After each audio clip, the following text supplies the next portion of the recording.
Welcome everybody.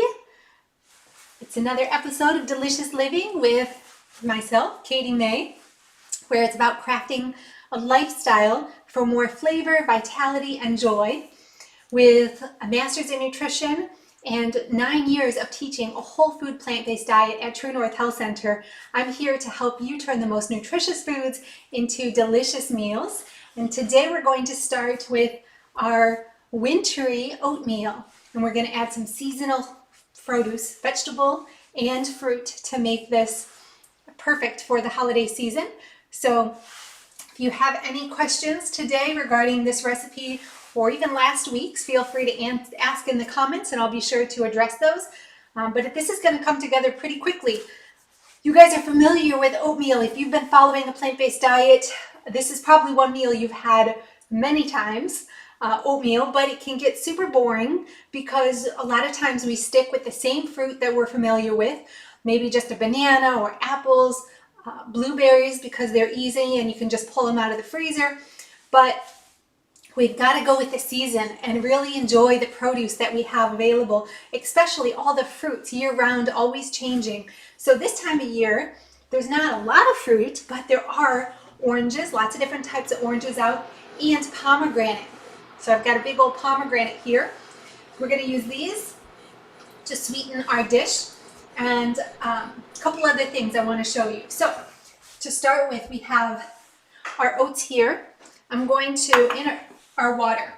So depending on what your preference is for the oatmeal, whether you want a creamy consistency or a little bit more integrity, a little bit more texture with the oats, you can do two things. So if you want a creamier consistency, what you'll do is add the water with the oats at the beginning of your cooking time. So let me show you our pan here. So I'm going to turn my heat up to medium. We'll bring this water to a boil. And I'm going to add my oats right now. By adding the oats at the beginning with the cold water, the oats are going to cook through more so than if you added them to boiling water, which will make them a lot creamier than if you waited until the water was boiling. So we're going to let this come to a boil and then we'll reduce the heat to low. So we're going to let that cook for about 4 minutes or so before we come back to it. Okay, now for our pomegranate.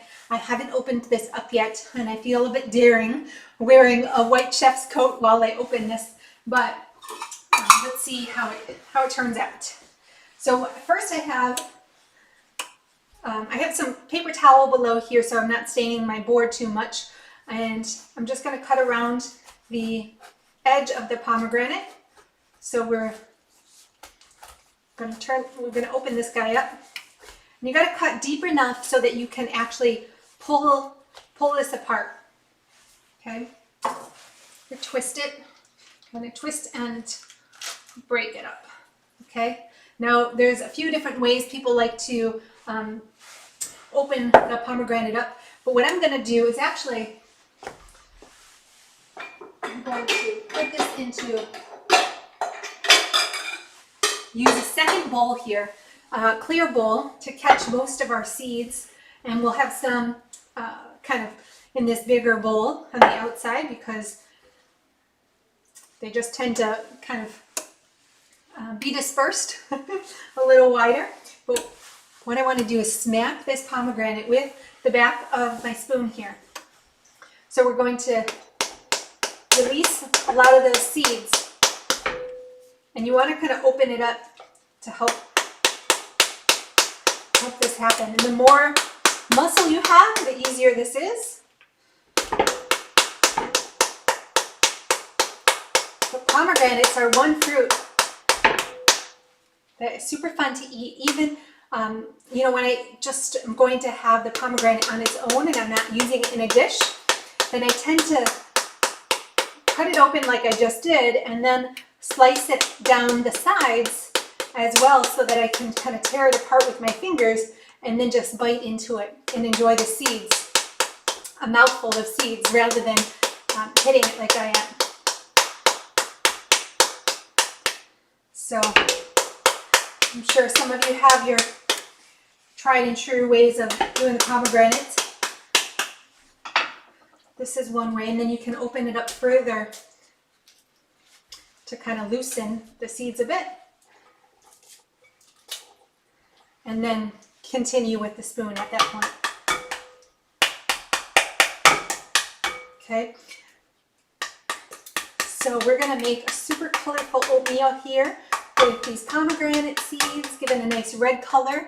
And then what we have is the green with our kale, which I'm going to add. So we did a pretty good job. If I wanted to, I could go a little bit deeper into these crevices, or just kind of open them up more with my fingers. We've got a couple brown spots on the edges here, so we're going to not use those.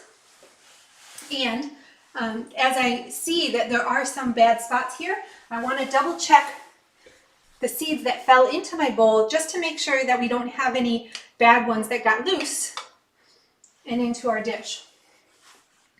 And they look really great. I just see one that I'm going to pull out. But aside from that, we've got a good about 3/4 a cup of pomegranates here, and that took less than 2 minutes, right? And my jacket is clean. Our bowl is actually really clean. So set that aside, and we'll set the rest of this pomegranate aside here. Now let's go back to our oats on the stovetop. I'm going to add a sweetener. We have two options for sweeteners. We could do, see how the oatmeal is looking, dates, whole dates diced up, or we could have a little bit of maple syrup for a little extra holiday flavor. Either one will work. You want to add it towards the beginning. I'm going to go with the dates. Add it right now so that the sweetness gets dispersed evenly. And we'll use our spoon that we just used. So mix those in. And that was 2 medjool dates. So first I removed the pit, diced them up into small pieces, and put them in. If you wanted to, a little bit of date paste would also work, or date syrup if you had that. The only thing would be really good is, not on the recipe, but a little bit of cinnamon or nutmeg or clove, a little bit more spice if you wanted to. But instead of the spice, we're using a little bit of coconut. We're taking it in a different direction. But if you wanted to leave the coconut out, which I know some will want to do a lower fat option, and we're also adding pecans. But if you want to leave either of those out or both out, then definitely consider adding the cinnamon, nutmeg, or clove, or even a pumpkin spice, so you do have a little bit more flavor to give you more depth with the fruit. Especially because today we're adding in some kale. So I love having vegetables for breakfast, especially my greens, cruciferous vegetables, kale, broccoli, Brussels sprouts. That's my favorite breakfast. So this is going to help a lot with giving us more phytonutrients, all of the nutrients packed into the greens, but also more color in our bowl. Okay, nice contrast. Now you don't need to stir in your oats or the greens into your oats. You can just put it right on top. And if you wanted to, from a presentation standpoint, you could actually cook the oats fully and then remove the oats and put them in your bowl and come back to the pan with your greens to steam them separately, cook them separately than the oats. Okay?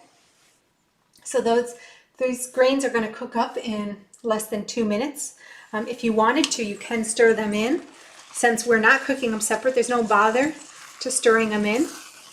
And actually my heat was a little high for a little long, so I do want to stir this. You can see the oats are just starting to stick. So it's a good idea to stir that in.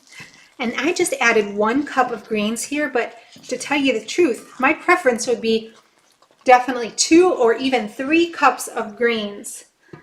Kale specifically is so light Just like your spinach, it's going to condense a lot. So same with spinach, I would do 2 or 3 cups if you're a veggie lover like me. Okay, let's see. Any questions in the comments? Let me know. So we have, let me go back to my camera here too.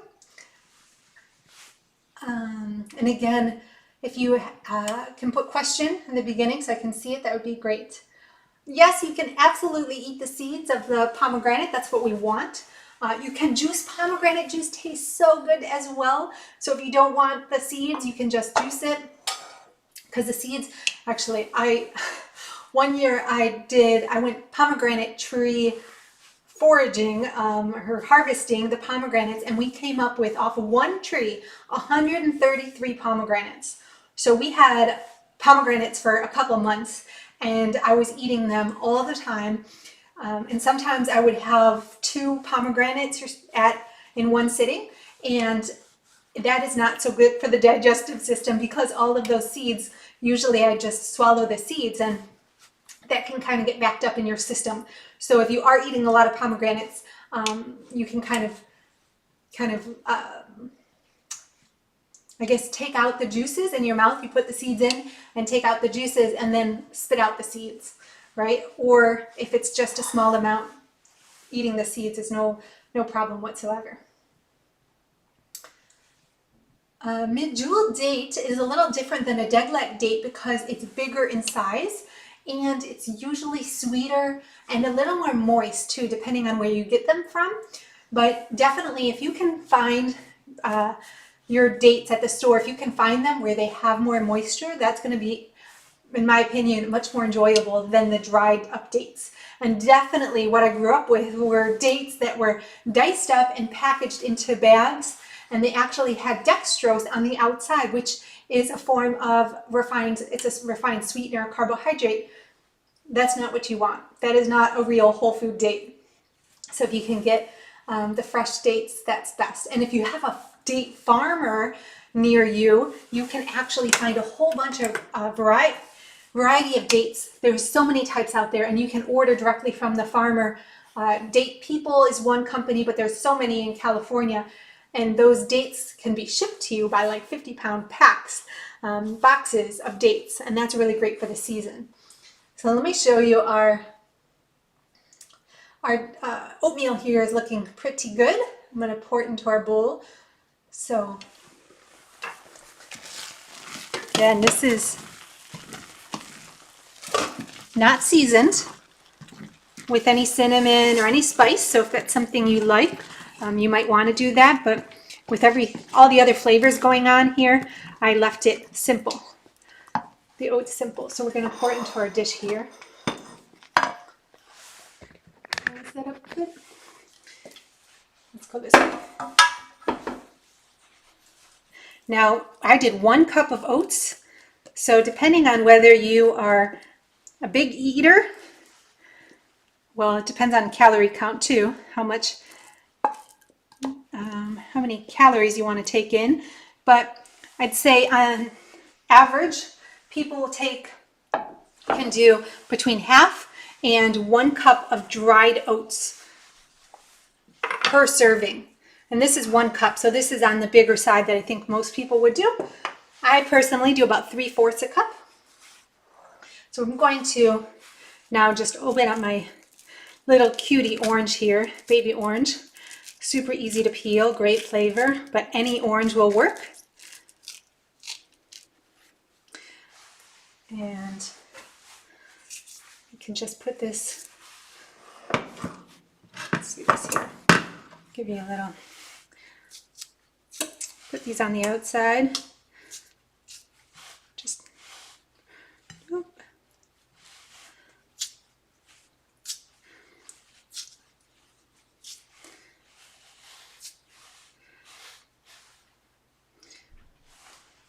Now, oranges we do have in the summertime, but they're also a great winter produce item.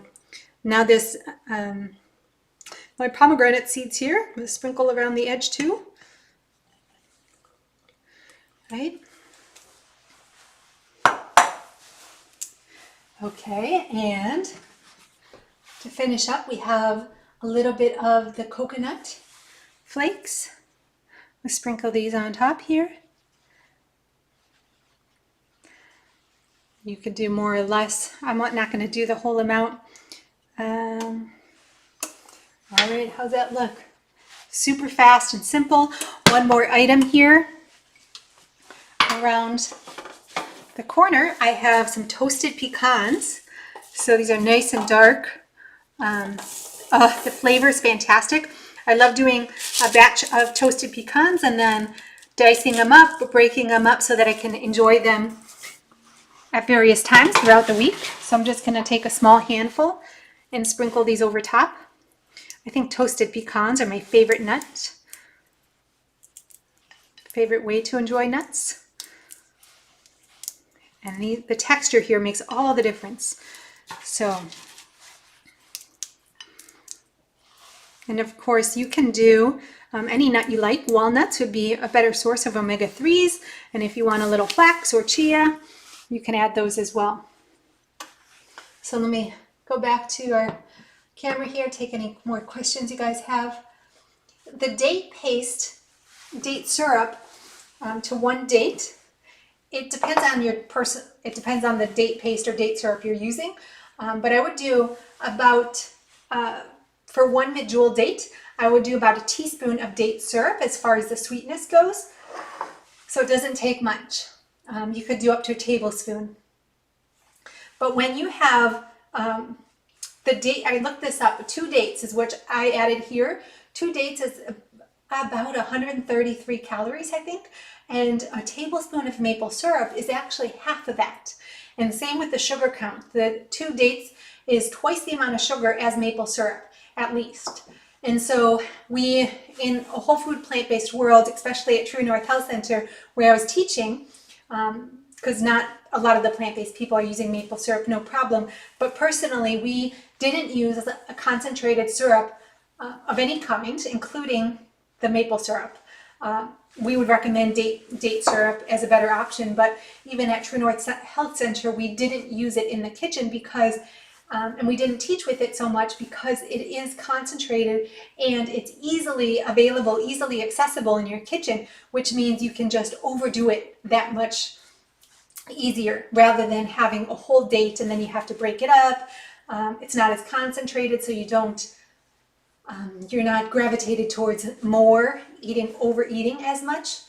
But as far as a calorie count goes, the maple syrup is a little bit less, and I don't feel called to add more than the tablespoon because the maple syrup also adds another taste to it. It's not just about the sweetness, it's about the taste. And so during the holiday time, it's one time of the year where I actually am a little bit more lax with certain things like the maple syrup. Not white sugar so much, but the maple syrup. And so I might have this as my Christmas breakfast or Christmas Eve breakfast, and I would definitely be open to a little bit of maple syrup. Okay. Medjool dates are definitely sweeter than the Deglet dates, but there are so many other date options out there that are just as sweet, if not sweeter than the medjool dates. Just a huge variety. So I love all the breakfast ideas. I actually had someone write in about wondering what to have aside from oatmeal. So that's going to be another episode of Delicious Living, and actually it'll be a shorter episode of the Delicious Living live show, which is here every Thursday, because this is the format that I think is most helpful for people, is a shorter format where you can get back to your evening and have the recipe takeaway readily available for you. But in our Garden Fresh Healing Show, which is part of my Delicious Living membership for those that do want to go deeper, in the Garden Fresh Healing Show, we're going to have a full hour or even longer about breakfast options, because there are so many ways to get a plant-based breakfast with a ton of flavor and the nutrition and start your day really strong and balanced. So if you guys want more support, definitely consider joining us in the Delicious Living membership. January is going to be awesome, just a great place to be for more support with the plant-based diet. Question. you can store dates for months. The longer they sit in whether it's in the fridge or the freezer, eventually they'll start to crystallize a little bit of the sugar, but even then they're still good. So what I would actually recommend is storing the dates in the freezer. That will keep the moisture and keep them fresh for a lot longer, and then you can just pull them out a short time before you want to use them. They thaw out really fast. Okay. I'm not seeing, yes, Fabian or Jim, the pecans are amazing. So looks like we're wrapped up with questions. Would love to have you guys try this out. Let me know what you think. Come back to this video and let me know in the comments if you make this and if you enjoy it, if your family enjoys it. It's a great way to get your family, actually, if they're not already eating plant-based or not enjoying oatmeal, which can be seen as kind of a bland porridge. For those that don't have their taste buds reset and really enjoying the flavor of whole foods, it can come across that way. But this dish is one that will definitely get them converted to be an oatmeal connoisseur, maybe.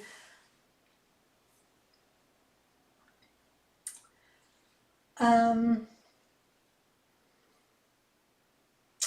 not sure what your question is, Fabienne. Will you go back to Katie May opinion at the end of the Delicious Living demonstration? If you could clarify, I'll try to answer that. The fridge or freezer, yes, definitely, George. Either one actually will work for the dates, but the freezer is not a bad idea if you have a large amount. Otherwise, the fridge will work as well. And it's kind of like the nuts and seeds. If you're someone that enjoys handfuls of nuts or eats peanut butter by the spoonful even, then I recommend putting your nuts in the freezer. And so if you're one that will just grab a date throughout the day, then you definitely consider putting it in the freezer so it's not as accessible to you. Oh, buckwheat would be great here because of the texture too. And while we're talking about texture and different grains, one of my favorite grains to add to oatmeal, I don't do it on its own, but I love adding teff to oatmeal. It's a little bit harder, a lot harder to find teff, but teff is like quinoa. It's a super small grain, but extra nutritious. It's like a superfood. And teff adds a nutty consistency, a nutty flavor. So you can mix the teff in. I'd probably do about 2 to 1 ratio of oats to teff. So mostly oats and a little bit of teff. You can order it online if you can't find it at a health food store near you. Yes, you're welcome, Jessie. Thank you. It's how I just love substitutions, and I can pretty much, never make someone else's recipe because I'm always making substitutions. And especially when we're trying to eat with the season, it's so helpful to be able to do that. That's what I actually talk about, the importance of kitchen fitness. And that element of kitchen fitness is the flexibility, being able to be flexible with what's on hand, what's in the season, all of that. It's just, when you can do that, you know that you're going to be able to sustain a healthy whole food lifestyle for the long run. The temperature for the nuts, roasting pecans, I did 350, and they took longer than I'm used to. So they took about 10 minutes at 350. Usually I cook them closer to 375 or even 400, and I do it the time a lot less.